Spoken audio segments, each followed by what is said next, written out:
معظم علي.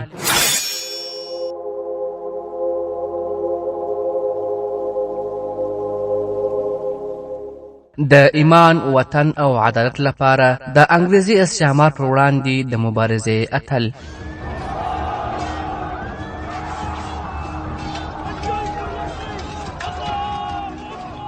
معظم علي.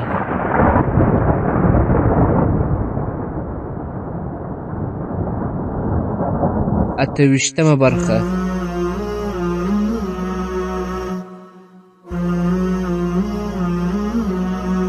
الحمد لله وكفى والصلاة والسلام على رسوله وعلى آله وأصحابه أجمعين، اما بعد. محترم اوریدونکو، په تیره برخه کې مو دا ووایه زما باور دی چې پوځ به مو ډېر زر ورسیږي او موږ به لړزن پرته انګریزان له هغه ځایه بیرته وشړو. د مسعود او انور احوال راغلی؟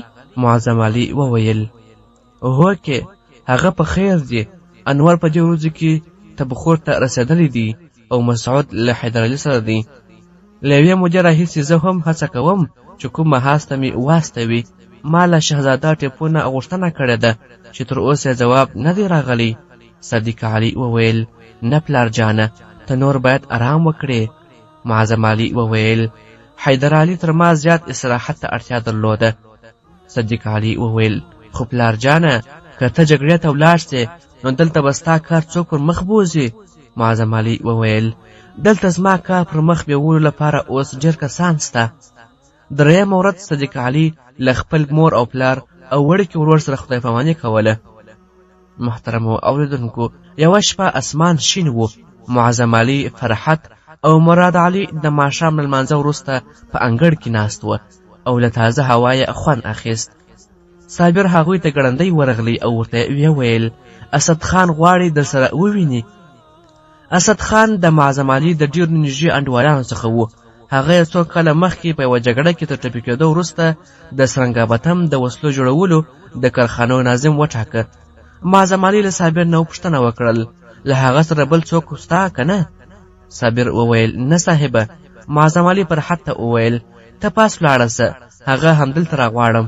فرحت جګه سوه او لږ ځان وروسته صابر له اسد خان سره په انګړ کې راښکاره سو. معظم علي وړاندې ورغلی او له هغه سره سړی مسه وکړل او پر کرسۍ یې کښېناوه. ترې ویې پوښتل څه خبره ده؟ ته لږ پریشانه غوندې ښکارې. اسد خان ځواب ورکړ ما ته همدا اوس دا حکم سوی دی چې ځان ارکاټ ته ورسوم. حیدرعلي څو تنه نور منصبداران هم وربللي دي. داسې ښکاري چې څه مهمه خبره سته. وړمه ورځ ما ته د برهان الدین له لیک نه دا معلومه سوه چې د نواب صاحب روغتیا ښه نه ده. معظم علي پوښتنه ترې وکړه ته څه وخت روانېږې؟ اسد خان وویل زه هم دا اوس غواړم وخوځېږم، تا ته د خدای پاماني لپاره راغلی وم. معظم علي ورته وویل خدای پاک دې نواب صاحب ته روغ صحت ورکړي. نن سرنګپتم د ده تر روغتیا زیات بل شي ته اړتیا نه لري. اسد خان وویل ته دې خپلو زامنو ته احوال استوې؟ معظم علي ځواب ورکړ د حیدرعلي په کم کې به ته له مسعود علي پرته بل څوک ونه وینې. صدیق علي په دې ورځو کې په بنګلور کې دی او انور علي تېره اونۍ دا احوال را استولی و چې تبخور ته ملیږي. که دې مسعود علي ولیدي ورته ووایه چې په کور کې خیر و خیرت دی.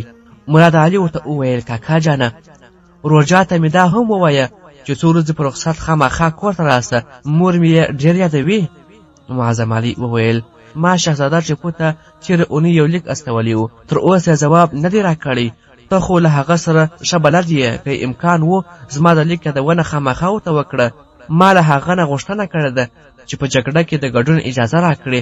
اسد خان جګ سو، د خدای پاماني لپاره یې لاس اوږد کړ. ویې ویل زه به هغه ته خامخا ووایم، خو باور مې دی چې له ډېرې بیړنۍ اړتیا پرته به ونه غواړي چې ته جبهې ته ولاړ سې.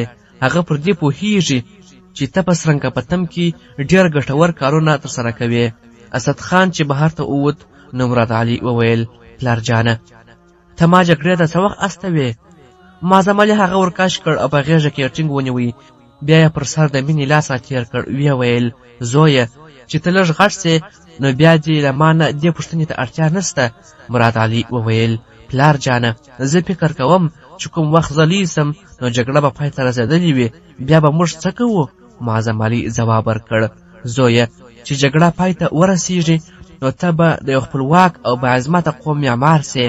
ته به هغه ښارونه او کلي بیرته آباد کړې چې زموږ د عزت او خپلواکۍ د دښمنانو په لاس ویجاړه سوي دي. ستا په وړاندې به دا کار وي چې شاړې ځمکې آبادې کړې او ویالې تیرې کړې. زویه دا دعا کوه چې ستا وړونه د بري له ترانو سره بیرته کور ته راستانه سي او ستا په برخه د جګړې د ستونزو پر ځای د بري انعامونه وي. محترمو اوریدونکو، د میسور پوځونه له ارکاټ نه څو میله لرې شمال لوري ته پړاو اچولی و. حیدر علي د ناروغۍ له امله په یوه خیمه کې پروت و. ټیپو مولیبار ته د روانېدونکي پوځ د کتارونو له کتلو وروسته د خدای پامنۍ لپاره د خپل پلار خیمې ته راغلی. د حیدر علي په اشاره طبیب او خدمتګاران له خیمې نه د باندې ووتل. هغه ټیپو ته وکتل او ویې ویل: فتح علي کښېنه، زه نن غواړم ډېرې خبرې در سره وکړم.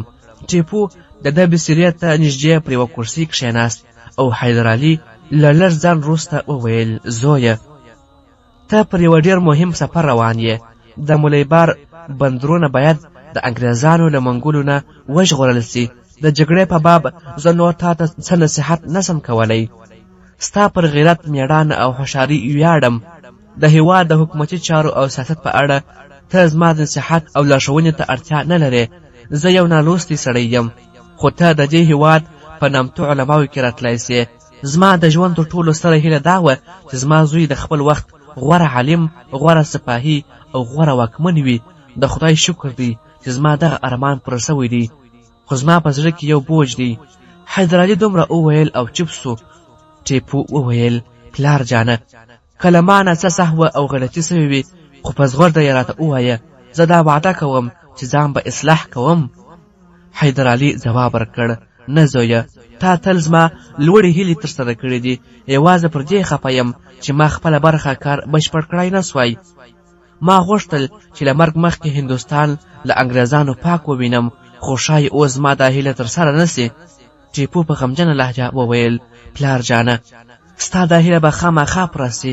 حیدر علي په مینه خپل زوی ته وکتل، ویې ویل: ټیپو، کیدای سي زه تر څو ورځو پورې روغ شم او ستا مرستې ته مولیبار ته ځان در ورسوم، خو دا هم کیدای سي چې دا زموږ وروستی دیدن وي. ځکه خو چې څه درته وایم ښه په غور یې واوره. زما د ژوند دوهمه ناکامي دا وه چې نظام او ملاتړ مې سمیت لارې ته برابر نه کړی سول. انګریزان ځکه زموږ دښمنان دي چې موږ له هغوی سره د خپل هېواد پر سر معاملې ته چمتو نه وو. مراټیان ځکه زموږ مخالف دي چې دوی د مغلي امپراتورۍ له زوال وروسته هندوستان خپل ښکارځای بولي او دا نه خوښوي چې کوم ځواک سر راپورته کړي. نظام زموږ یو ځواکمن ملګری کیدای سوای، خو هغه د داسې غوړمالانو او مغرضانو د لاس اله دی چې د هندوستان د مسلمانانو د راتلونکي سره هیڅ مینه نه لري. فرانسویان نن زموږ سره ملګري دي، خو ته باید پر دې پوه وې چې هغوی له انګریزانو سره دښمني زموږ دوستي ته اړ کړي دي. که کوم مهال دوی له انګریزانو سره جوړجاړی وکړ نو موږ به یوازې پرېږدي. د محمد علي حیثیت نور له نشت سره برابر دی. زه د هغه دوستي او یا دښمني ته هیڅ ارزښت نه ورکوم.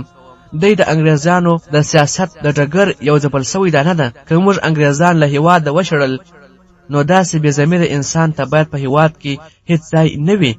ما د خپل ژوند ډېر وخت د جګړې په ډګرونو تېر کړی، خو تر اوسه پورې د هغې جګړې پرېکړه نه ده سوې چې پر هغو د دې هېواد د خپلواکۍ راتلونکي تړلی دی. تر ما وروسته به ته دغه جګړه کوې، خو په میسور کې تر اوسه د ټولنیز احساس کمبود دی چې د یوه اوږده او ستونزمن جنګ لپاره ورته اړتیا ده. ته غواړې چې میسور د هندوستان د مسلمانانو لپاره وروستی مورچل وي او دا تمه لرې چې مسلمانان ستا غږ ته لبیک ووایي. خو زما اندېښنه ده چې ته به د اولس پر ځای د هغو ځان غوښتونکو او بدنیتو امیرانو سره مخامخ سې چې د اسلام ناره د خپلې واکمنۍ پر خلاف د جګړې اعلان ګڼي. ټیپو ځواب ورکړ: پلار جانه، که د هندوستان اولس د خپلو بېلارویو له امله د خدای د غضب وړ نه وي ګرځېدلي او خدای غواړي چې دوی ته د تکیه کېدو یو فرصت ورکړي، نو دوی به زموږ غږ ته هرکلی ووایي او زموږ غږ ته به هغه نامسلمان هم هرکلی ووایي چې غواړي دغه هېواد د انګریزانو له غلامۍ نه وژغورل سي. خو که هغوی د ځان وژنې نیت کړی وي نو زموږ برخلیک به د انګریزانو غلامي نه وي. موږ به د هغه ارمان لپاره قربان سو چې زموږ تضاد ډېر اوچت دی.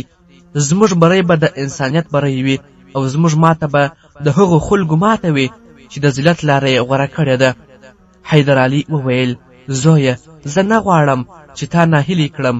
غوښتل مې همدومره درته ووایم چې په دې لاره کې دي څومره غرونه او سمندرونه دي او تر مزله پورې رسېدل دي باید له څومره پړاوونو تېر سي. ستا لپاره به حکومت د ګلونه امین نه بلکې د ازغویې بستره وي.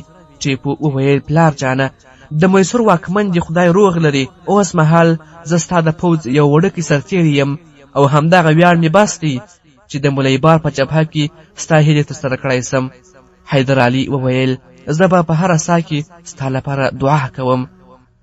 شهزاده ټیپو وویل: پلار جانه، ته باید د طبیبانو په مشورو کلک عمل وکړې. د هغو ټولو رایه دا ده چې تر څو ښه روغ نه سې ستا لپاره مزل کول مناسب نه دي. حیدر علي ومسکل ویل: ما د طبیبانو په مشورو هیڅ وخت عمل نه دی کړی، خو که اوس د دې مشوره نه وي هم زه له بسترې نشم جګېدی. شهزاده وویل: پلار جانه، ته به ډېر زر روغ رمټ سې. اوس ماته اجازه راکړه. حیدر علي د خدای پامانۍ لپاره لاس اوروښت کړ. ویل: زویه، ورځه، خدای دې په لورې سه. لږ ځنډ وروسته 100,000 ازمیل سوي پوځ د ملیبار په لور وخوځېدی. د نومبر د میاشتې په 3مه اونۍ کې د شهزاده ټیپو پوځونه د ملیبار د رامګلې پر دروازه ولاړ وه. د همبرستون په مشري انګریزي پوځونه چې د ده له راتلو خبر سول ځان یې پر کوم بل لوري وایست.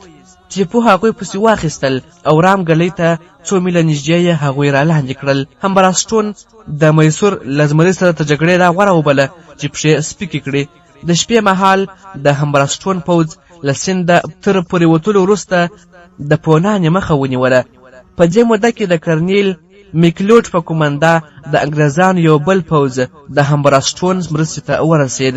ټیپو پر پونانې را چرپېر سو او د پرېکنده جګړې لپاره یې ځان چمتو کاوه چې د حیدر علي د وفات خبر ورته راغلی.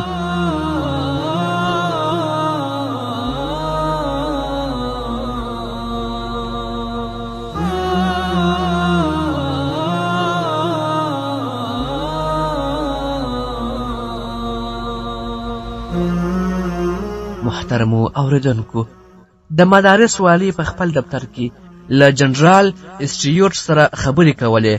د هغه مخې ته یوه نقشه غوړېدلې وه. د والي سکرټر د نواب محمد علي والاجه سره وننوت. والي او جنرال دواړه جګ سول او ودرېدل. محمد علي خم سو او هغه ته سلام وکړ او له ستړي وروسته د والي په اشاره پر یوه کرسي کښېناست.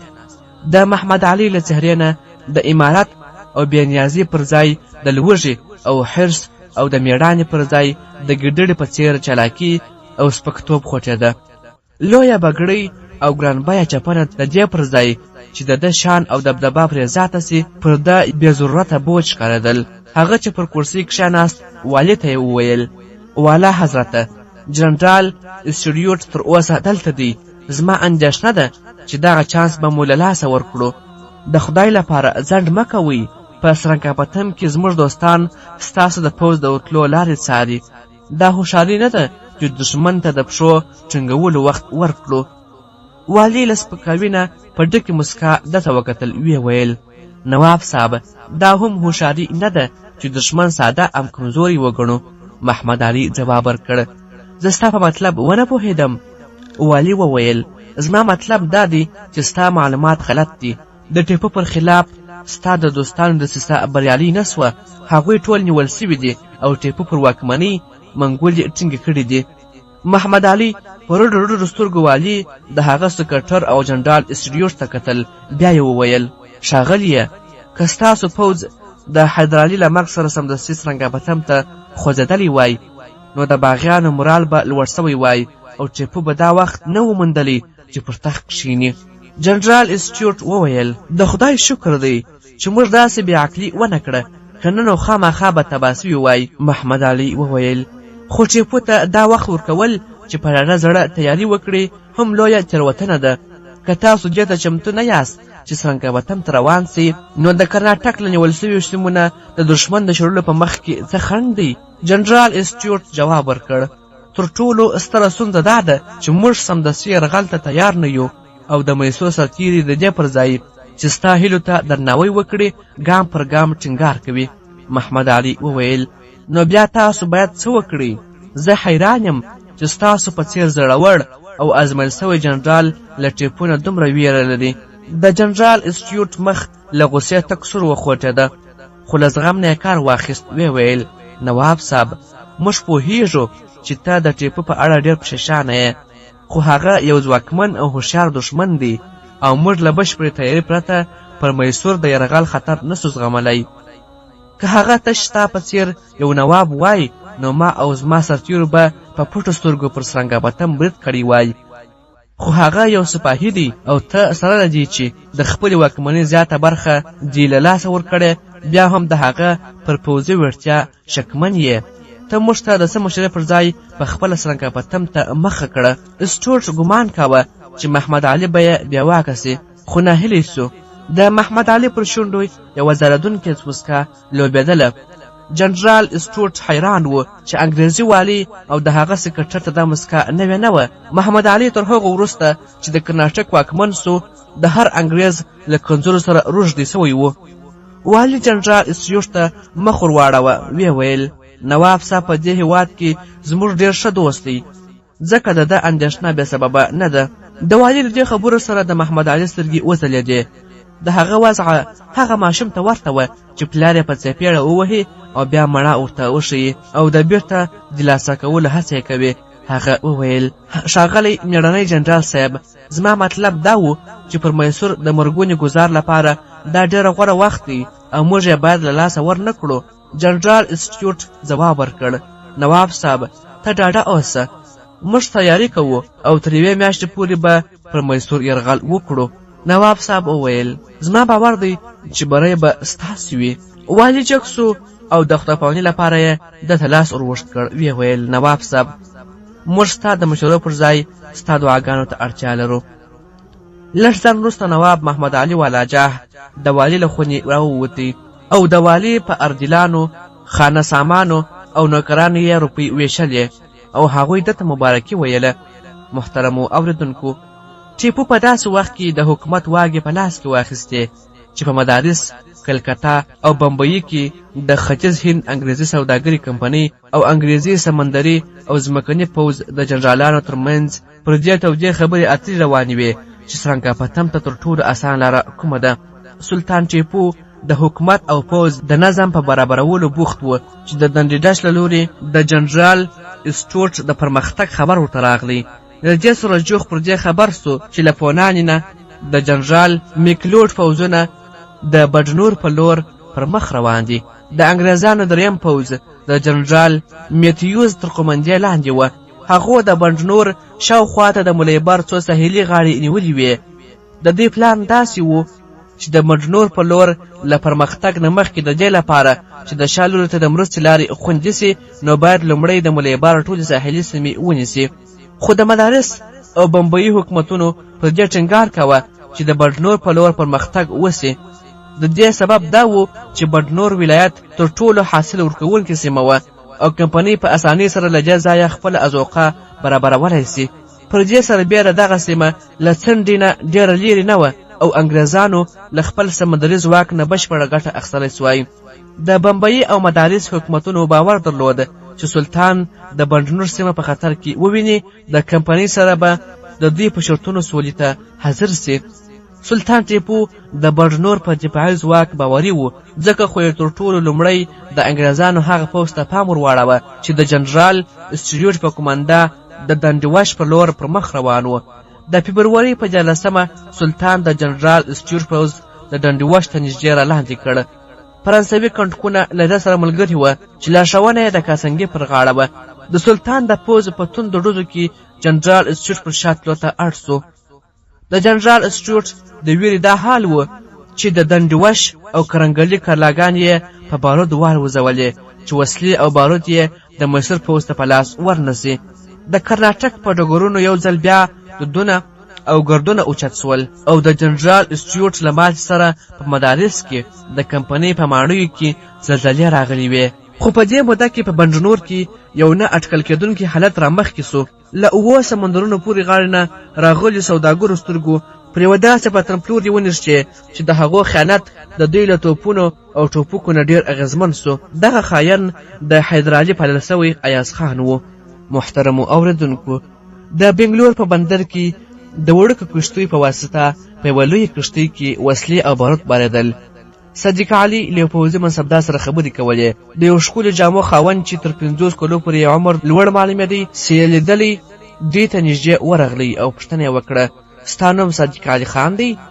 صدیق علي وویل: هوکې، مهرباني وکړه. 50 کلن وویل: تاسو د دې کښتۍ کپتان یاست؟ صدیق علي وویل: هوکې. 50 کلن وویل: دا کنډا پورته ځي؟ صدیق علي وویل: هوکې. عمر رسېدلی سړي ډډمنه ساه واخیسته. ویې ویل: دا اوس ما ته خبر راغلی، د خدای شکر دی چې پر وخت راورسېدم. صدیق علي وویل: مهرباني وکړه، ستا له ما سره څه کار و؟ هغه ځواب ورکړ: موږ له تا سره درومو. صدیق علي وویل: وبخښه، دا کښتۍ جګړې ته درومي، مسافرو ته پکښې ځای نسته. نوی راغلی سړی ډډمنه ساه واخیستله. ویې ویل: ما له قمندان سره ولیدل، هغه پخپله هم دې لوري ته روان دی. هغه ویل چې زما د راتلو انتظار وکړي. 4 تنو غلامانو یوه ښکلې ډولۍ راوړه چې په هغوی پسې 100 تنو نورو د سامان صندوقونه ورپسې راوړل. نوی راغلی سړی صدیق علي حق پک پرېښود او هغوی ته ورغلی. هغوی کښتۍ ته نږدې ډولۍ او سامان کښته کړل. یوه تورپوسته ښځه چې له جامو نه وینځه ښکارېدله د ډولۍ تر څنګ ولاړه وه. پوځي منصبدار صدیق علي ته وویل: داسې ښکاري چې سفر دې ډېر په زړه پورې وي. صدیق علي وویل: ستا مطلب دا دی چې دغه مشر آغا به له خپلې ټولې کورنۍ سره زموږ په کښتۍ کې سپاره سي؟ پوځي منصبدار وویل: هوکې، او زما پر دې هم باور دی چې ته باید د خپلې کښتۍ تر ټولو غوره برخه دې ته خوشي کړې. هلته وګوره، پوځي سالار هم تشریف راوړی. صدیق علي وویل: خو دا مشر څوک دی؟ پوځي منصبدار وویل: دا د دې ځای نومیالی سوداګر دی، نوم یې نصرالدین دی. پخوا د ده مرکز کالیکټ و.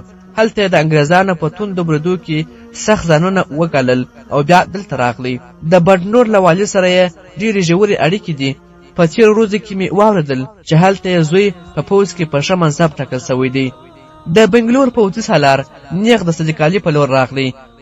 یوه پوځي منصبدار هغه ته سلامي ووهله او بیا یوې خواته سو. پوځي سالار صدیق علي ته وویل: زه د دې لپاره راغلم چې تا ته یو بله دنده هم وسپارم. صدیق علي وویل: مهرباني وکړه. پوځي سالار نصرالدین ته اشاره وکړه چې اوس یې په مزدورانو او نوکرانو پیسې ویشلې او ویې ویل: تا له هغه سره ولیدل؟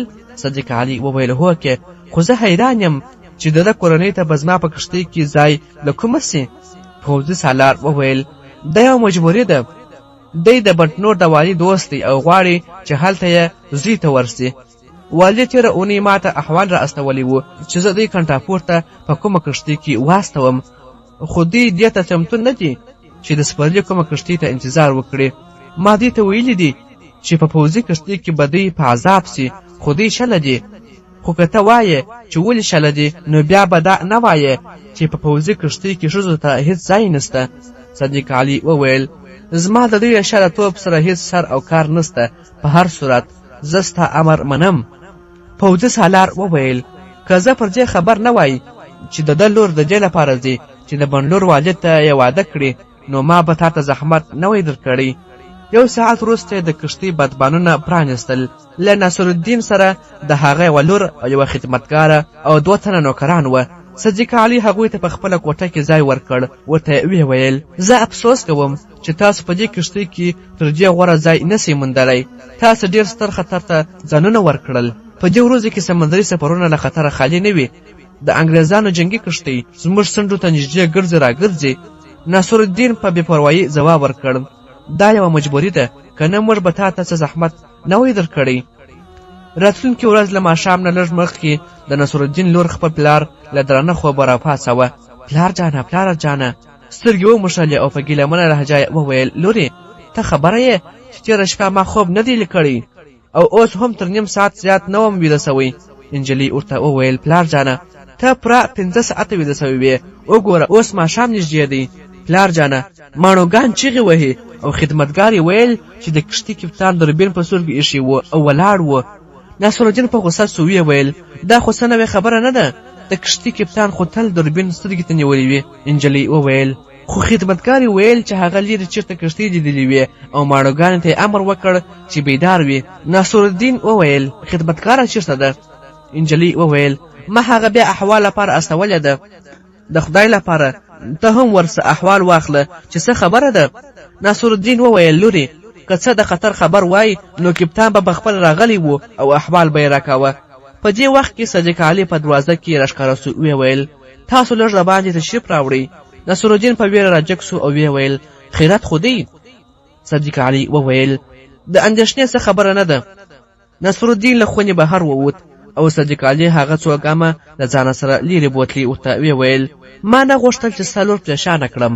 ما ماپښین مهال یوه کښتۍ ولیدله خو هغه مهال ډېره لیرې وه او ما ته د هغو پېژندل ګران و چې د انګریزانو ده او که د فرانسویانو. اوس پر هغوی د انګریزانو بیرغ روښانه ښکاري. شپه را روانه ده. موږ ته 2 ساعته څه خطر نسته خو د دې ډېر امکان دی چې سهار موږ د دښمن د توپونو تر برید لاندې وو. ځکه خو زه غواړم چې تاسو په وړوکې کښتۍ کې څنډې ته ورسوو. ځوان نجلۍ پر مخ پرده را وغوړوله او له خونې را ووتله او ویل پلار جانه څه خبره ده؟ ناصرالدین ځواب ورکړ لورې د اندېښنې وړ خبره نه ده ورځه کښېنه. نجلۍ وویل که څه خطر وي زه غواړم پرې خبره سم. ناصرالدین په اندېښنه صدیق علي ته وکتل. ویل ګوره زه ویرېږم چې تر سهاره زموږ پر کښتۍ د انګریزانو کښتۍ بریدونه ونه کړي. ځکه مې پرېکړه وکړه چې تاسو په شپه کې څنډې ته ورسوو. څنډه له دې ځایه ډېره لیرې نه ده. په دې سیمه کې ځای زموږ امنیتي پوستې شته چې له هرې پوستې نه تاسو ته د آسونو برابرولو چاره کېدای سي. نجلۍ وویل که ستا مطلب دا وي چې تاسو غواړئ په لاره کې ایثار سئ نو پر دې زموږ څه غرض شته. موږ به پر آسونو د مزله پر ځای له تاسو سره ملګري وو. صدیق علي ځواب ورکړ زه 2 دقیقې هم نشم ایستلی. زما دنده دا ده چې کنډاپور ته وسلې ورسوم. د هغې کښتۍ انتظار به هم ونه کړم چې تاسو څنډې ته ورسوي. زما کوم ماڼوګان چې له تاسو سره ځي هغوی به د څنډې په کومه پوسته کې ستاسو د مزله لارې چارې درته برابرې کړي. نجلۍ په پرېکنده لهجه وویل موږ په وړوکې کښتۍ کې نه سپرېږو. تر دې دا غوره ګڼو چې له تاسو سره په دې لویې کښتۍ کې پاتې سو. صدیق علي وویل لکه چې تا ته مې د وضع په اړه ښه معلومات در نه کړی سول. ما ستاسو د ساتنې ذمهواري اخیستې ده. زما اندېښنه ده چې هغه انګریزي کښتۍ به چې ما لیدلې ده یوازې نه وي. کیدای سي تر سهاره به 2 نورې کښتۍ هم زموږ مقابلې ته راسي. په داسې حال کې به ستاسو ساتنه ما ته ډېره ستونزمنه سي. دا هم کیدای سي چې موږ له څه جنجال پرته خپل منزل ته ورسیږو خو له خطرونو نه سترګې نشم پټولی. نجلۍ وویل په دې کښتۍ کې د سپرېدو پر وخت موږ ته چا نه ویلي چې ته کوم وخت وغواړې په لاره کې مو کوزولی سې. که مو وړاندې نسې بیولی نو بېرته مو بنګلور ته ورسوه. صدیق علي وویل زه نه غواړم چې ستاسو سره هسې په نندیرو کې وځم. زه خپله غلطي منم چې په دې کښتۍ کې مې سپرو ته ځای ورکړ. ناصرالدین چې د صدیق علي لهجه ولیده د سمدستي خبرو اړتیا یې ولیدل. ویل رضیې کپتان صاحب زموږ د خیر خبره کوي. دی په بنګلور کې هم دې ته چمتو نه و چې موږ ته په دې کښتۍ کې ځای راکړي. رضیې وویل خو کپتان صاحب دا حق نه لري چې له بنګلوره یې راوړو او په کوم ویجاړ ځای کې مو پرېږدي. ناصرالدین صدیق علي ته وکتل او ویل کپتان صاحب رښتیا خبره دا ده چې موږ غواړو له ځان پرته بنډنور ته ورسیږو. موږ سره د بنډرو د والي 2 پیغامونه دي. هغه د بنګلور د کلا قومندان ته دا احوال ورکړی دی چې سمدستي زموږ د سفر چاره وکړي. زما باور دی چې د کنټاپور په بندر کې به زما زوی زموږ انتظار کوي. صدیق علي غوښتل چې څه ووایي چې یو ماڼو ګړندی راغلی او ورته ویل ښاغلیه داسې ښکاري چې انګریزي کښتۍ له موږ له ځان په څنګ کړ او د جنوب په لور یې مخ واړوه. صدیق علي بې له دې چې څه ووایي د کښتۍ غولي ته ولاړی او دربین یې پر سترګه کښېښود. د انګریزي کښتۍ په لور یې وکتل. لږ ځان وروسته یې چې مخ راواړوه نو نصرالدین یې شاته ولاړ و. صدیق علي وویل داسې ښکاري چې خطر لیرې سو. ته دې لور ته تسلي ورکړه. د شپې مهال نصرالدین رضیې ته ویل لورې تا باید له کپتان سره دومره زیاتې خبرې نه وای کړې. دی د سرنګ بتم د یوې عزتمنې کورنۍ څخه دی. زه یې پلار پیژنم. هغه د میسور د پوځ یو د قدر وړ منصبدار دی.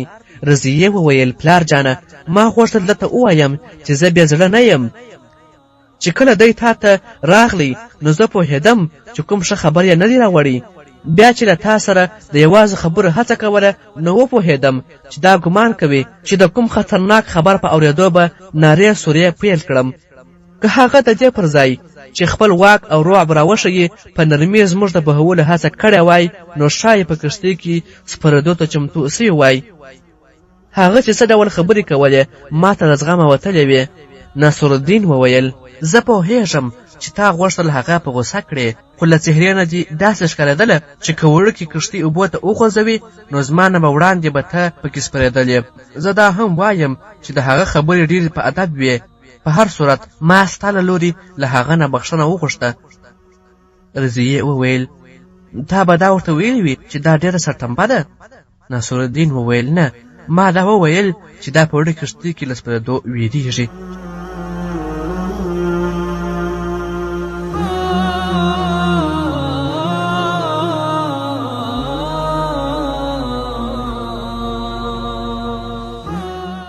محترمو اوریدونکو، دا چې صدیق علي به کنډراپور ته په خیر سره ورسوي او که نه په لاره کې به کوم جنګ ونښلي او که نه دا به په راتلونکي برخو کې واورو. تر هغه وخت په پاک سپېڅلي لایزال رب سپارم. شاد آباد او ودان اوسئ. السلام علیکم ورحمة الله وبرکاته.